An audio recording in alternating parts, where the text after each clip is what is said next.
Para saudara yang terkasih, selamat Minggu Prapaskah yang keempat atau Minggu Laetare, Minggu Sukacita, karena semakin dekatnya keselamatan.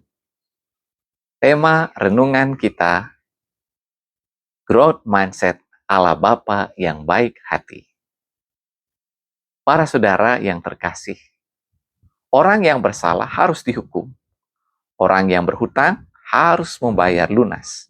Orang yang tidak setia harus dipecat, dan sebagainya. Itulah logika hidup yang biasa kita jumpai dalam kehidupan. Namun kita dibuat melongo oleh kisah kasih antara Bapa dan dua orang anaknya dalam kitab suci. Para saudara yang terkasih, dalam bacaan Injil, Yesus memberikan perumpamaan yang spektakuler tentang kebaikan dan kerahiman Allah. Bapa yang baik memberikan hak anak bungsu. Si bungsu menjual harta warisan dan uangnya digunakan untuk berfoya-foya mengikuti segala kesenangannya. Ketika uangnya habis, ternyata krisis melanda dunia. Dia tidak punya apa-apa lagi dan kelaparan. Dia mau mengenyangkan perutnya dengan ampas babi, tetapi itu pun tidak didapatinya. Barulah dia sadar akan segala kesalahannya. Dia mau pulang ke rumah bapaknya untuk bertahan hidup. Dia siap dengan status yang berbeda, yaitu sebagai hamba.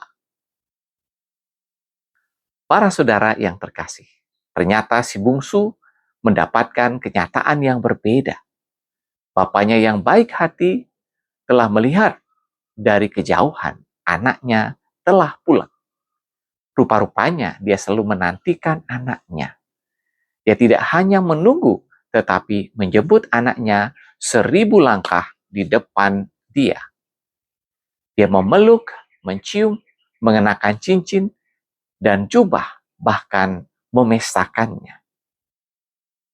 Tetapi apa yang dilakukan oleh Bapa yang baik hati ini mendapat respon yang negatif dari si sulung. Dia tidak terima dan merasa bapaknya tidak adil. Padahal si sulung adalah anak yang setia dan berbakti. Bapa yang baik hati sangat paham akan sikap si sulung. Karena itu dia mengatakan segala miliknya adalah milik si sulung. Segala kepunyaannya adalah kepunyaan si sulung. Dia hanya mengajak si sulung untuk merangkul dan menerima kembali adiknya. Tetapi si sulung marah dan dia tetap di luar. Dia tidak mau masuk dan berbahagia bersama bapaknya. Para saudara yang terkasih, sikap Bapa yang baik hati dan sikap si sulung yang picik membawa kita pada dua model manusia.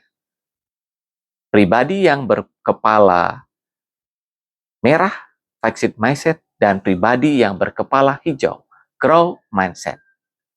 Bapa sebagai pribadi yang berkepala hijau, yang terpenting adalah proses. Dia selalu memberikan kesempatan kepada anaknya untuk menjadi lebih baik. Sedangkan si sulung sebagai pribadi yang berkepala merah, yang terpenting adalah hasil. Hasil adalah segala-galanya. Kalau sudah seperti itu, maka tidak bisa berubah lagi. Tidak ada kesempatan dan tidak ada harapan. Bagi Bapa yang baik hati, kesempatan selalu ada, harapan selalu terbuka. Sikap Bapa yang baik sungguh memberikan peluang untuk bertumbuh dan berbuah. Para saudara yang terkasih, sikap Bapa yang baik hati sungguh membuat kita bergembira. Kita diselamatkan bukan melulu karena jasa-jasa kita. Sebagaimana bangsa Israel memasuki tanah terjanji dan merayakan Paskah karena kebaikan Allah lewat Musa dan teruskan Yosua. Demikian pula kita, umat perjanjian baru, diselamatkan berkat kurban Kristus di salib. Tiada kata yang bisa terucapkan atas kebaikan Allah selain bersyukur dan bersukacita. Sebagaimana Bapa yang baik memberikan kita kesempatan untuk bertumbuh, hendaknya kita juga memberikan kesempatan kepada sesama kita ataupun siapa saja untuk bertumbuh.